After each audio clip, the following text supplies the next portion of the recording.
3. Listen to my poetry. You may say I'm here for controversy, but it's more like reality. I don't care about your money. I don't care about your followers, not your religion or any competition. I care about the earth we live in. I care about your home and mine, the nature that protects us, the nature that keeps us alive. Tell me, what are you doing to protect it? You, sir, and you, ma'am, it doesn't matter who your God is. What makes us and breaks us is only our nature. Can't you see? There's no you, there's no me, no God without this nature. What makes us and breaks us is only our nature. She's your God and mine, and I'm here to remind you, take you back to school with me, and tell you about this beauty and our source of home. This earth, our home, our nature. So imagine with me, if you ever watched the sun rising and gazed at the twinkling stars in a clear sky, if you ever danced in the rains and were amazed by the colors of rainbows, if you ever heard a river flowing and played with the waves touching your feet, I'm here to remind you of this beauty. So I ask you, you, sir, and you, man, this beauty, this earth, how can you give up? Do you want to live without it? Can you even live without it? Sun and its energy, soil for your crops and the food in your body, shade of the trees and the air to breathe, the water to drink and the land to live in, its nature, all nature that nurtures you and me, all lives from the largest mammal to the tiniest organism, our life, our existence, our emotions and well-being, our body, our cycle, our therapy and healing, everything is nature. So I ask you, you, sir, and you, ma'am, this life, this earth, how can you give up? You cannot. We won't survive. We won't survive. Don't we love to live? Well, I do, and I hope you do, so let's just sit and talk. You and me today. So hey, I'm Nikita Karamchandani, a barefoot poet, travel storyteller, and currently building my eco and art homestay in the outskirts of Nashik. But above all, I'm a common person, environmental companion, and a resident of our planet Earth. Me, our nature, my words, my music, and all the places I travel to, that's my love story. When I entered first year of architecture, I was just a girl with common dreams. Good degree, big money, house, car, and husband, a perfect life, right? You see, I was a topper all my school life. I was taught that school textbooks and mark sheets are everything. Anything else is a waste of time.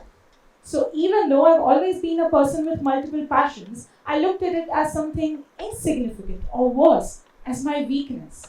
I thank our society for that. Since childhood, we are asked this question, what do you want to become when you grow up? Big question. But for some reason, we are supposed to give just one answer. That one profession becomes our entire life and identity. There's no holistic goal of a person's being and existence. What about emotional, social, environmental, mental, and spiritual being? No. All that matters is a career that makes money, and so I joined the race too. But in this race, there's someone else who joined me. A little girl who climbed trees, relishing fruits she plucked herself. She loved wearing old and good clothes of her cousins. She bathed with just one bucket of water because there was no shower in her bathroom. This little girl, barefoot, chasing birds and walking anywhere, everywhere, every evening. She had so little, yet so much. More smiles and giggles, deeper friendships and gratitude. This little girl is my long-lost friend. This little girl is no one but my childhood. I found her back when I was going through some heartbreaks, 2 in a year to be precise. I looked for internships in some remote places of India just to escape, go far away somewhere where I don't know anyone and nobody knows me. Only my childhood and me. Together, we would wander through forests, climb mountains and boulders, go for a swim in the wild, even though I had a fear of drowning. We would play with mud, build homes, and sleep under the sky. We created music and we began to write. I want to share a few lines of a poem I wrote on one quiet evening in Hampi. They asked her, do you know what you want?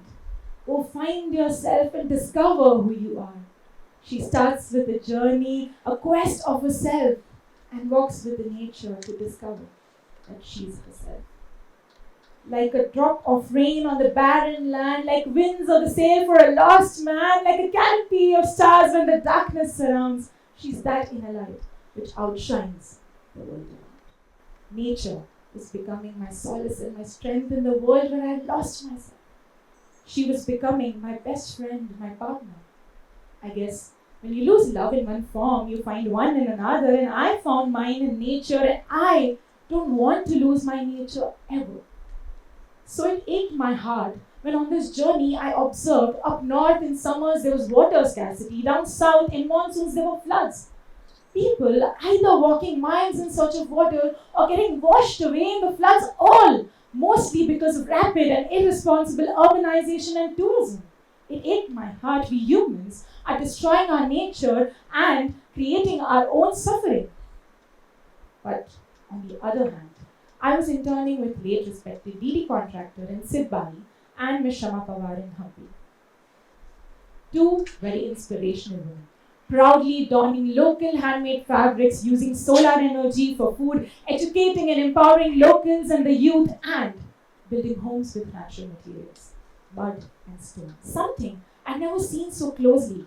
And I began to see the boundaries blurring between earth, home, our humans, and our creations. But I thought maybe they're just an exception of two superwomen with some superpowers, and it can't be done by a regular person like me. No, it's difficult. So I drew the boundary again. And after I completed my graduation, I chose to work in a city for a conventional design firm. But as hard as I tried, I couldn't separate my nature and my childhood from me this time, and soon I, the topper, lost my job. Can you believe it? Because I couldn't align with the firm principles of running a race every day. My home had begun to look bigger than few walls of my house, and my career bigger than my 9 to 9 office job. And I was relieved that I lost my job, because there I decided to begin a new journey. I began a journey as a slow traveler, living at one place for days, weeks, and months, exploring its landscape, people, art, architecture, culture, everything. It's on these journeys I crossed paths with everyday environmental companions in our villages. And I want to share their stories with you. That's Lata and family. They hand wash clothes with organic soaps, and the used water is then channeled to their farms. That's Noop Ramji. Even at this age, he refuses to fall into the trap of fast fashion, and he chooses to weave his own clothes while selling some to the villagers. The jacket he is wearing was made by him 20 years ago, and it still sustains. With Ladakh's harsh climate, Acche and family, like all the other families in Ladakh, they grow their own vegetables, organic vegetables, and they store to produce in bulk for winters when the village is covered in deep snow. The storage you see is completely non-mechanical, just thoughtful architecture to regulate the temperature. A nunnery of just 25 nuns in a very remote place. Young and old, they all use compost toilets because of water scarcity and no sewage system around. The compost is then used for small gardens in their property. Humans of EcoFem. They make sanitary cloth bags. I bought some from them, and I made some at home myself with my mother's help. And my first set of cloth pads lasted for about 4 years. I'm currently on my second set. Life here is a one bucket bath due to water scarcity around. Given the tough roads for transportation and lack of resources, people build their own house using the materials they mostly sourced within 5 to 10 kilometers of the site. And on the day of slab construction, one person from every family in the village, they join to help.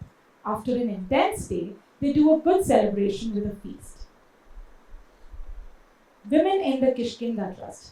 They make bags out of dried banana leaves and water hyacinth, an invasive weed that harms the lakes and rivers if it's not under control. Now, what you see is every village and villager doing their share, protecting their environment in their own way. But there's just one common thing between all these places. Let me show you.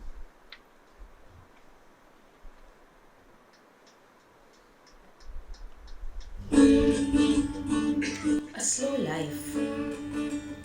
Life at 0.8, 0.7x maybe.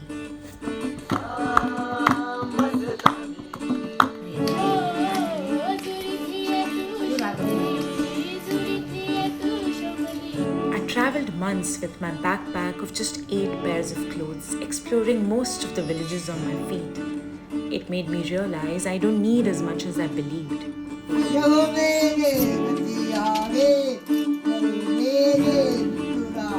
I realized the power of consumers. It doesn't take us to be superhumans. All it takes is a common person choosing to live a life in a different way. Life that makes you more aware and conscious. Life that connects you to yourself, to your roots, to fellow humans, living beings, and our nature.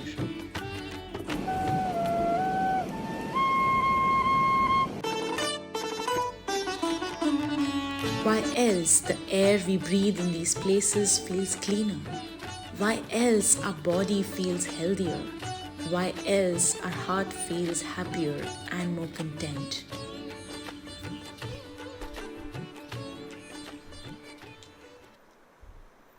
A slow life. We all know we feel happier with nature. That little child who feels free outside of the confined walls is still hidden in each one of us. We are just suppressing it with the weight of what do you want to become when you grow up. Don't get me wrong, I don't say we pretend that we don't need money, we do, but how much? Not all wealth is money, right? All I say is we find the balance, and nature has most of our answers. When I lived in these places, I didn't wish to come back to the city, but I did, and I came back with one question. Where are we heading? This destruction, deforestation, we call it progression, global wars and political filth, or for religion or wealth, capitalism and extravagance, we call it convenience. We are running and running, consumed with digitalization and fast fashion, dumping waste in the oceans, wasting water, gallons and gallons, like it's none of our business. Well, it is our business. It is. This warning, global warming, burning heat, melting glaciers, some washing away in the floods, some suffering from droughts, hunger and poverty, distress and inequality. All this is nature, our written gift for the gift we gave to the nature. Can't you see? Yes, you can. Of course you can, but we're just going to say, oh God, help us. It's getting worse every year, and we just move on from there like your God is going to help us. Well, no, it's just us, you and me. We break it. Now we fix it. We, humans, fix it. You ask me how. You ask me, but what can you and I do? Well, you and I are only two. Two and two are just a few, but few and few are many. Wake up, human, wake up. It's not the end. You're destroying your home. You're destroying mine. Maybe we will be just fine, but our children? Why bring them on this earth when you're not leaving this place worth? Wake up, human, wake up. It's time. A big effort from just a few is a small change, but small efforts from all is a big change. So together we save our nature. Together we find a way. You and me, we find 30 minutes. Just 30 minutes to be an environmental companion. Is it that simple? Well, while I'm currently building my homestay and a holistic life for myself, I'm still living in a conventional setup with just one difference. I'm a 30-minute environmental companion. Not a hero, no heroic actions, just a companion doing my share. And I'm here to share this idea with you all. 30 minutes. Find 30 minutes in your day. When you go back home today, check your screen time and what you do in those hours. I say hours before you even check because that's where we are today. We all know it, so let's face it. Now, ask yourself, can I really not afford 30 minutes from the screen time to protect the environment that's protecting me? Your answer will be yes when you don't see yourself different from our nature. Now, what should we do with those 30 minutes? For the first month, nothing. Absolutely nothing. It takes a while to become friends, right? So 30 minutes of just finding your connection back with nature. Maybe go for a walk or sit in a park, around trees, lake, beach, whatever is around you. Just slow down. When we pause and breathe, we observe and think. Like it's our brain and muscle memory. Like we take bath and eat food every day. We think of our love, our protector, our nature every day. For the second month, I want you to record your everyday activity that impacts the environment. The amount of water and fuel you use, the waste you generate, where and how you buy your clothes, your grocery, etc. Just a rough record is good. It's enough. you'll realize how most of it is harmful to the environment and unnecessary. You believe that you need a lot to live a good life, so you earn and you spend more than you need and you keep going in this cycle. So we break this cycle. We make an analysis of our needs. I know change is not easy when your body and your mind is trained to live in a certain way for years, but it's not impossible. That's the beauty about being humans. We adapt.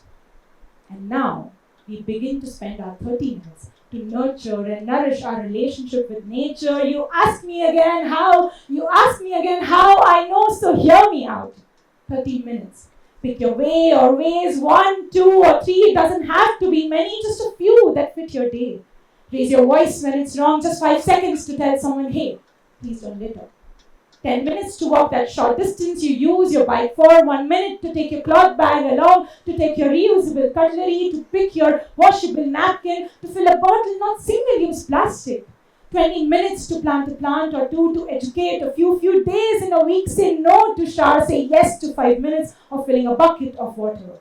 Don't buy more than you need. Don't snack all the time, plan. 10 minutes to make a shopping list. 30 minutes to make your food and carry along if you have space in your house. 30 minutes to grow your own vegetables. What we wear, what we consume, let's go local, let's go natural, let's be aware. There are so many ways. Pick 1, 2, or 3. Water, energy, food consumption. Yes, conservation. Yes, conversation. It's time for redemption. It's time for reclamation. Just 30 minutes of your day. Remember, if nature has the ability to protect us all, she also has the power to destroy us all.